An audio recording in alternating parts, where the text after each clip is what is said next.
आप गोपाल नगर ताड़ी में, ये पैरिया विधानसभा क्षेत्र है, सांसद भी आपके, विधायक भी आपके।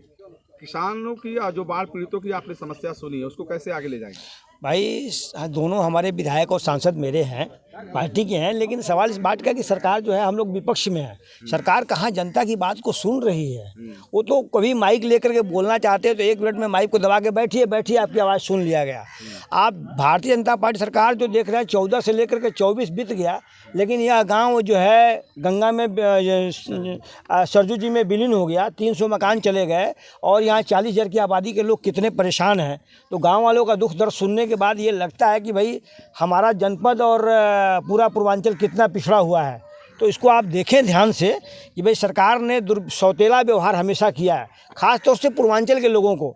बलिया वाले तो हमेशा गंगा और घाघरा से घिरे रहते हैं, लेकिन बलिया का विकास तो हुआ ही नहीं। ये 4 गांव की जनता की अब आपने आवाज़ सुना है, देखा है।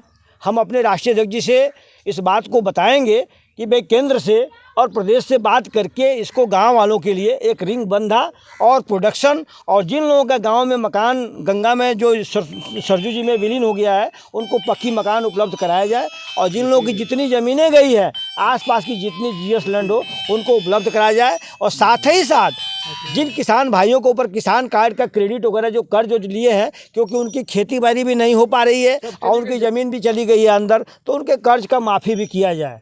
और जिन लोगों का उचित हो बच्चों की पढ़ाई लिखाई, उनके लिए भी विशेष सुविधा देना चाहिए, नौजवानों के लिए। तो मैं सरकार से भी मांग करता हूँ, अपने राष्ट्रीय अध्यक्ष जी से मैं बताऊँगा और अपने नेता प्रतिपक्ष से भी कहूँगा कि भाई इस आवाज़ को उठाएं दिल्ली से लेकर के लखनऊ तक, ताकि ये डबल इंजन की सरकार तो बुरी तरह से फेल है, थोड़ा ध्यान आकृष्ट कराए। अगर नहीं भी कराती है तो जनता ने तो मूड बना ही लिया है। अब तो आने वाले दिनों में इन सभी लोगों के विकास के लिए हम लोग को सोचने के लिए हम लोग ज़मीनी धरातल पे आ ही गए हैं। आपको सब कुछ दिख रहा है, लेकिन मैं इतना ज़रूर कहूँगा कि क्षेत्र की जनता बहुत ही परेशान है। इस पर सरकार का पूरी तरह से खोखलापन दिखाई दे रहा है कि अगर कुछ की होती तो यह 300 मकान सरजू जी में, जमुना जी में नहीं गए होते।